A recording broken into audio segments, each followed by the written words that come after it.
Let me share with you the shocking truth about the spike in rage in America. I'm Scooch. Welcome to the Scoot on the Air YouTube channel. There is a spike in rage in the air, on planes, and on our roads. And the shocking truth is, I don't see anything that is going to slow it down. It's scary. It's damn scary. The number of carjackings in New Orleans and really around the country is appalling. People are scared. People are so brazen, they're getting in cars.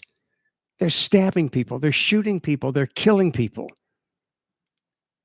I think carjackings in New Orleans are up 170%. We'll get to that in just a moment. I think the most recent incident of air rage is just a microcosm for how bad this shit has gotten. One of the more recent episodes happened the other day. A Delta Airlines off-duty flight attendant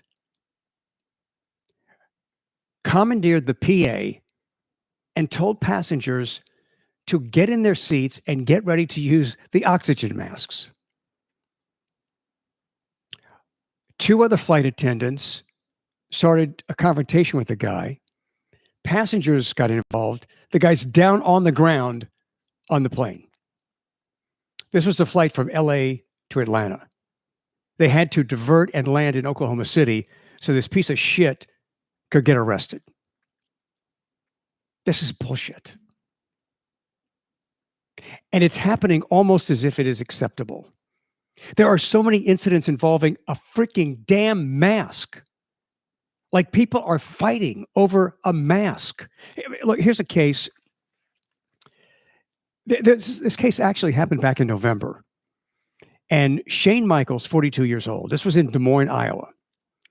And so he tells this guy, he went on a rage. Shane Michael went into a rage when another guy, Mark Dining, told him to pull his mask up over his nose. Because, you're supposed to wear it over your nose. So Shane Michael wasn't wearing it properly. He got so pissed off that he goes into a rage. He follows this guy outside, pulls his mask down, spat on him and said, "If I've got it now, you've got it."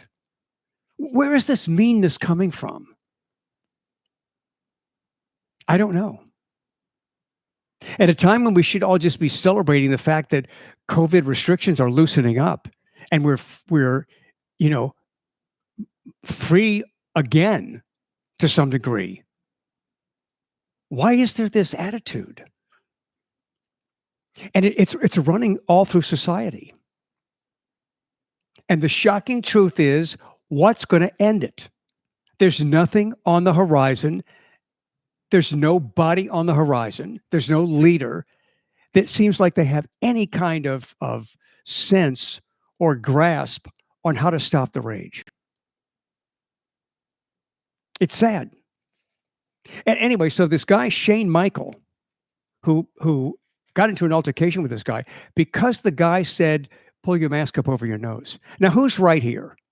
The guy who told him to pull the mask up over his nose, that guy's right. This piece of shit, Shane Michael, 42 years old, he was wrong for not wearing the mask properly. He was found guilty in a jury trial, April the 1st, 10 years in prison. Good. His fat ass needs to be in prison. Is it worth it? I wonder if that guy thinks it's worth it. He's going to prison for 10 years. I wonder if he thinks it's worth it now that he did that. The FAA has reported to the Washington Post that it has received about 2,900 reports of unruly passengers on flights since January the 1st, and 2,200 involve bullshit over masks. How petty can we be? You don't want to wear a mask? Fine. But there was a time when you were supposed to wear a mask, and you're supposed to wear it properly. And now we've got people mad at people who are offended. Now people are offended because somebody's wearing a mask. Bullshit. You know what this comes down to, don't you? This comes down to politics. It's obvious. People are so embedded in protecting their precious political territory that wearing a mask has become a symbol for politics, or not wearing a mask is a symbol for politics. It's like a billboard for your political views. And people who don't wear masks, people who think, oh, that's a crock of shit, these people are offended and they're mad at people for wearing masks. I wonder if any of these people were the people that said, I'm not wearing a mask. If it offends you, too freaking bad. And now they're saying, your mask offends me? You're full of shit. I mean, I know this country's divided politically, but we're getting to the point of it being just really damn dangerous. And I don't see anything on the horizon that's going to stop it. You know, when World War II broke out, what happened in America? We were divided. We were segregated racially. There was not equality when it came to genders. But you go to the World War II Museum here in New Orleans, and you'll go through an area where there are signs that indicated about people coming together. Americans came together. And you know, before we got involved in World War II, the U.S. military was ranked 19th in the world, behind Romania. Romania had a stronger military than the United States of America in 1941. And what did we do? We pulled together as a country and we built this incredible military that is the top in the world. And how did we do that? We did that by working together. We did that by putting differences aside. And it wasn't all perfect. Of course not. But we did it by not worrying about skin color or gender. Everybody came together and sacrificed, and everybody pulled together for one common cause. We don't have that today. In fact, if something like that broke out today, you've got two sides that would be blaming each other. I don't know what it would ever take to get this country together again. And it's just, I mean, it's sad. We have so much. We're far from perfect, but we have so much as a nation. And we get involved in this petty bullshit. And there's road rage. One of the highly publicized cases was very recently when a 6-year-old boy sitting in the back of his mom's car in a car seat was killed. Police believe that this mother, driving her son to kindergarten in the United States of America, changed lanes and somehow it pissed somebody off. And a 24-year-old male and a 23-year-old female were in another car, and they apparently were pissed and they opened fire on the mother's car. Can you imagine this? Your baby's in the back seat, and your 6-year-old child says, "Mommy, my stomach hurts." It's because he was shot in the stomach and later died.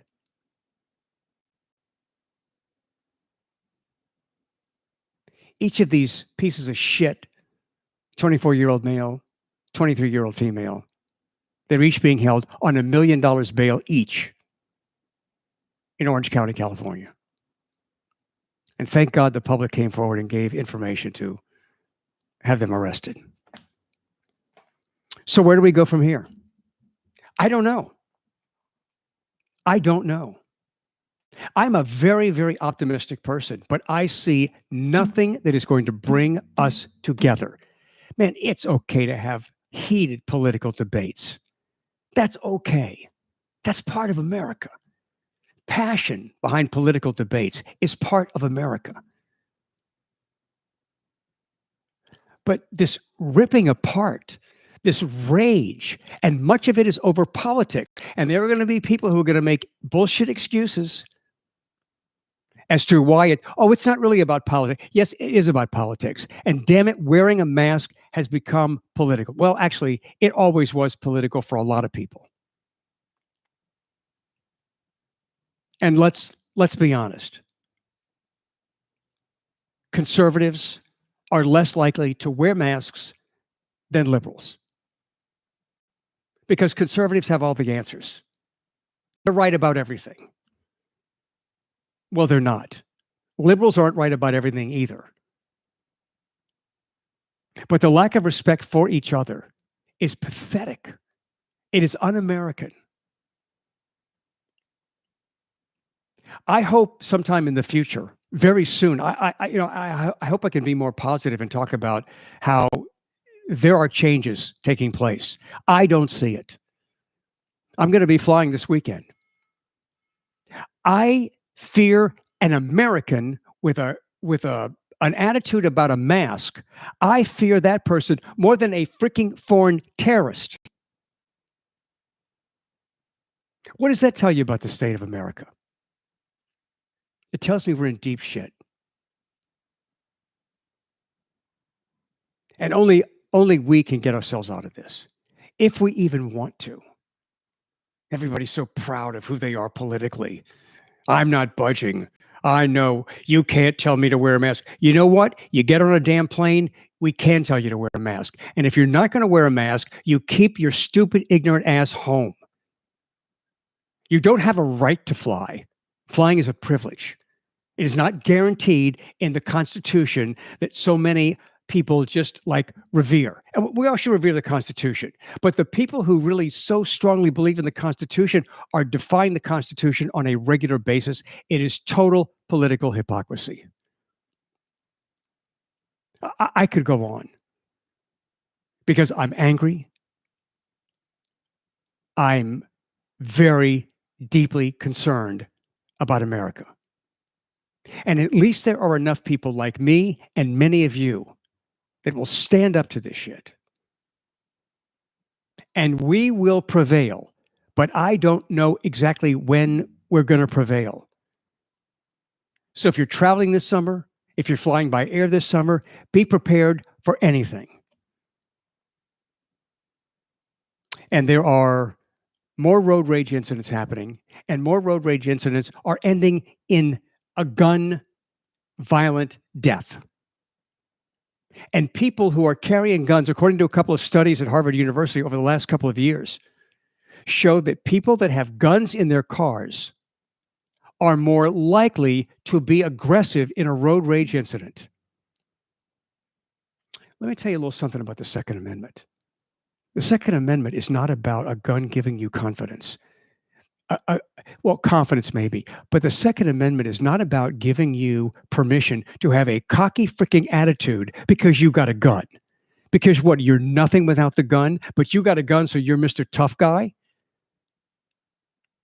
And so somebody cuts in front of you and you feel emboldened to road rage because you got a gun? The gun is to protect you, not to give you a cocky ass attitude so you're aggressive on the roads. So be prepared. And don't get into a road rage incident with anybody. Let it go. Let those freaking assholes go. Let them be the assholes. And they are. Join me on my radio show Monday through Friday from 1 to 4 Central Time on WWL in New Orleans. You can also download the app Odyssey, AUDACY, and type in WWL and join me Monday through Friday from 1 to 4 Central Time. I'm Scoot. Thank you for spending time with me here on the Scoot on the Air YouTube channel.